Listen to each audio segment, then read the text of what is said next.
Seguimos con la agenda económica, hoy es martes, así que le damos la bienvenida al economista Germán de Agosto. ¿Cómo estás, Germán? ¿Cómo estás, Natito? ¿Bien? Bien. Bueno, tema vinculado, estábamos comentando un poco este proyecto de ley que seguramente dará también para tu análisis, porque hay algunos aspectos que está bueno remarcar para que el ciudadano común, como una, pueda comprender ciertos puntos. Pero nos vamos a enfocar en el crecimiento. Exactamente, porque ayer conocimos justamente en la tarde el dato de las cuentas nacionales, que básicamente es el marco metodológico que se utiliza para hacer la medición económica. Y en particular la medición económica la hacemos justamente a partir de la evolución del Producto Interno Bruto. Por lo tanto, lo que conocimos ayer fue la evolución de la actividad económica para el primer trimestre del año, es decir, lo que pasó entre enero y marzo. Bien, ¿Sí? Es un y poco... la comparación con el mismo periodo del año pasado. Exacto, vos conocés ese dato Sí. y ahí inmediatamente podés hacer dos puntos de comparación. Bien.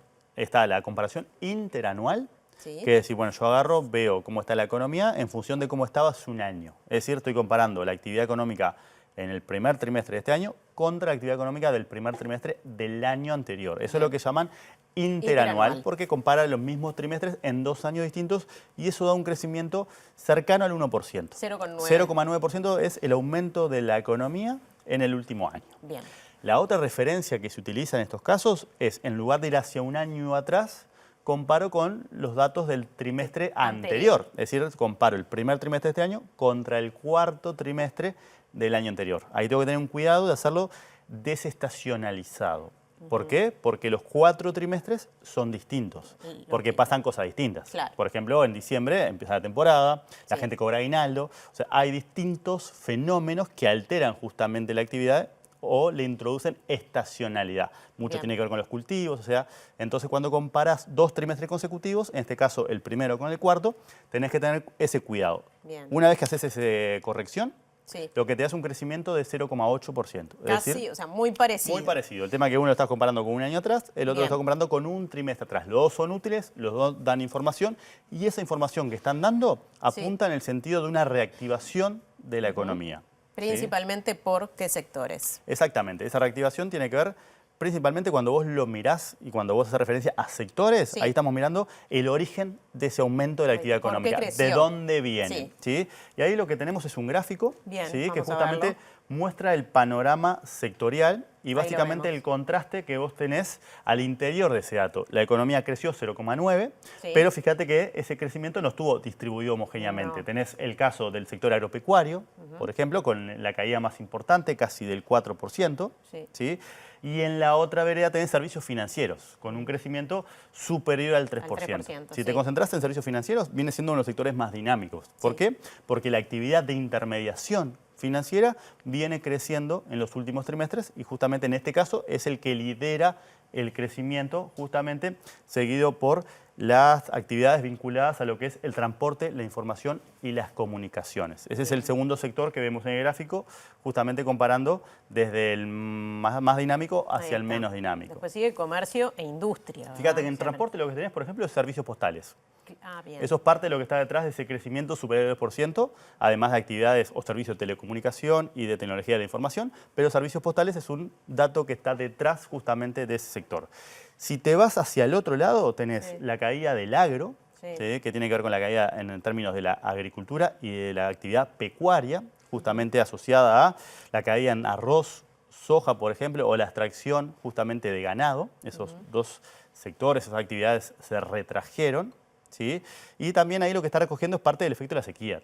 Claro, exacto. También. Eso siempre se debe a factores climáticos. Y muchas veces ¿no? tenés O justamente, son generalmente, sectores por lo menos. más expuestos justamente a los vaivenes climáticos. Sí. Y el otro sector que está con una caída importante, Sí. que viene Que justamente viene con hace traspié, tiempo, ¿no? desde que se finalizó UPM2 y las Claro. obras conexas, el sector no ha logrado repuntar. En este caso puntual, Es tiene la una construcción. retrocción, la construcción, exactamente. Eso Son- afirma un poco eso de que si la construcción está bien, el crecimiento del país es mayor. Y bueno, ¿no? porque mucho de lo que vos estás viendo en la construcción, que tiene que ver con menos obras de vialidad, menos obras portuarias, justamente algunos temas que tienen que ver con línea de comunicación, ¿sí? Básicamente también lo ves reflejado en la inversión. Y ahí me cambio un poco del lado, porque uno puede analizar el PIB desde el punto de vista de la oferta. Lo que estamos analizando es de dónde viene ese mayor crecimiento. Ahí Bueno, está. dijimos viene de los servicios financieros, viene del comercio, viene del transporte, ¿sí? Pero también lo podemos analizar hacia dónde va.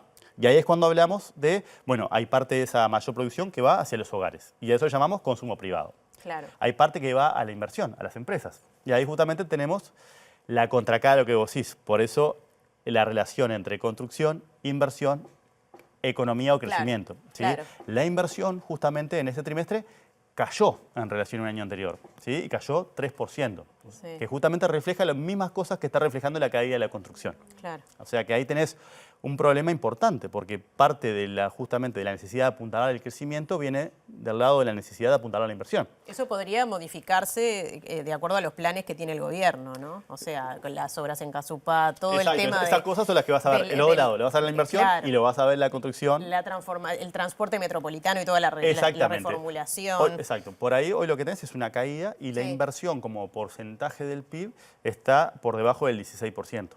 Claro. Digo eso porque Claro. una referencia que teníamos al principio de Odone era aspirar a ese un 20%. Claro. Ahí no estamos hablando de variación, estamos hablando de cuánto representa la inversión como porcentaje de todo lo que produce Uruguay. Bien. La caída del 3% es cuánto varió en relación al mismo trimestre Claro. del año anterior. Entonces, Bien. cuando vos mirás el lado de la demanda, tenés una caída de la inversión, por lo tanto, el crecimiento está apuntalado por el consumo privado y por el consumo público y en menor medida por las exportaciones. ¿Sí? O sea que ese es un poco el panorama que tenés del lado de la demanda. Bien. Motores, consumo, en particular el consumo privado, y la inversión retrayéndose, ¿sí? Lo cual es un problema. Por el lado de la oferta, es decir, de los sectores, tenés justamente ese panorama heterogéneo caracterizado por una retracción del agro y de la construcción y un Claro. aumento, un dinamismo de servicios financieros, transporte, información y comunicaciones. Que eso está en movimiento, por supuesto, permanentemente, sobre todo el agro. Ahora vemos el acuerdo con la Unión Europea que también puede llegar a modificar. Exacto, hay bastantes cosas como la que vos Claro. has señalado que deberían de apuntalar el crecimiento. Que hayas tenido una reactivación en el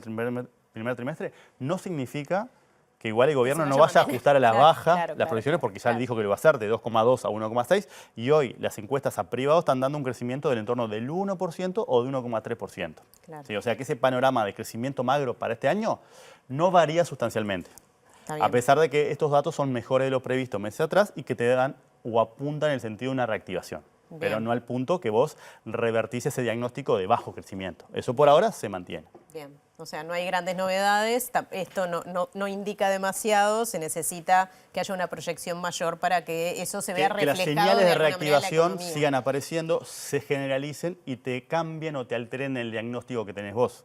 Es decir, que la economía crezca por lo menos el doble, no 1,3%. Y que eso se vea reflejado, por ejemplo, en una rendición de cuentas. Y después tenés toda la discusión que conecta el mundo del crecimiento con el mundo fiscal. En particular, ese lazo lo ataba justamente con la recaudación. Menor crecimiento es menor recaudación es menores posibilidades de expansión de gasto, por lo tanto, menores probabilidades de alterar o quebrar la inercia de un conjunto de cosas a nivel socioeconómico que no vienen bien. Y no han venido bien porque ya acumulamos 11 años de crecimiento bajo al entorno del 1%.